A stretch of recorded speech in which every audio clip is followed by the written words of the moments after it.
এত অসহিষ্ণু হলে চলবে না mister Abdullah. This is not Shahbag square, this is the parliament. আপনি আমার কথাটা একটু বলবেন। মাননীয় সদস্যবৃন্দ,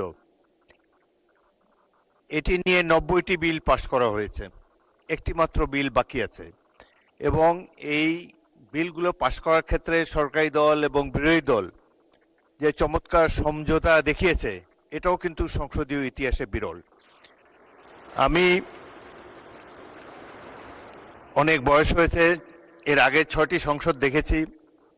এত সুন্দর পরিবেশ, সহযোগিতামূলক পরিবেশ আগে কোনো সংসদে ছিল না। এখানে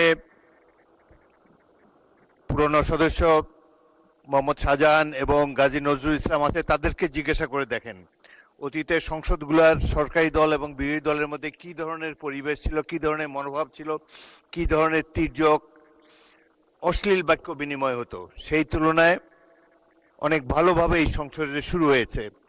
এবং সর্বশেষে আইনমন্ত্রী যে কথাটি বললেন, আপনাদের যে আপত্তি, প্রয়োজন হলে এটারও তো একটা রিমেডি আছে। আমি মনে করি এই বিষয়টি নিয়ে এত অসহিষ্ণু হলে চলবে না mister Abdullah. This is not Shahbag square, this is the parliament. এখানে ধৈর্য ধরে অপেক্ষা করতে হবে, শুনতে হবে, আর মৌখিক কথাবার্তার স্কোপ খুবই কম।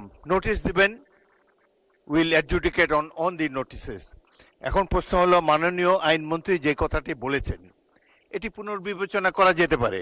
আপনারা দরকার হলে নিজেদের মধ্যে আলাপ আলোচনা করে পরবর্তী অধিবেশনে একটি সংশোধনী বিল আনেন, সেটি নিশ্চয়ই সরকারি দল বিবেচনা করবে।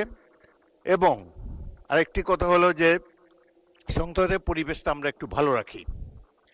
সংসদের চমৎকার বিবিনিং, এত বড় একটা জুলাই অভ্যুত্থানের পর এই সংসদ গৃহীত হয়েছে, এমন একটা ফেয়ার ইলেকশনের মাধ্যমে আমরা সবাই এখানে এসেছি।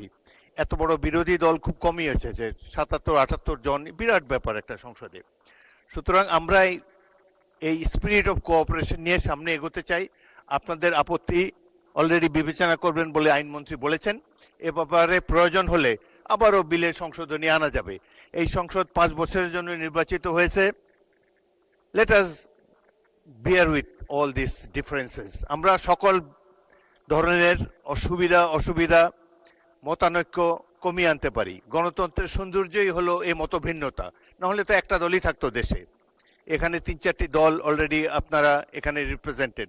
সুতরাং আমি স্পিকার হিসাবে আপনাদেরকে অ্যাসিওর করতে পারি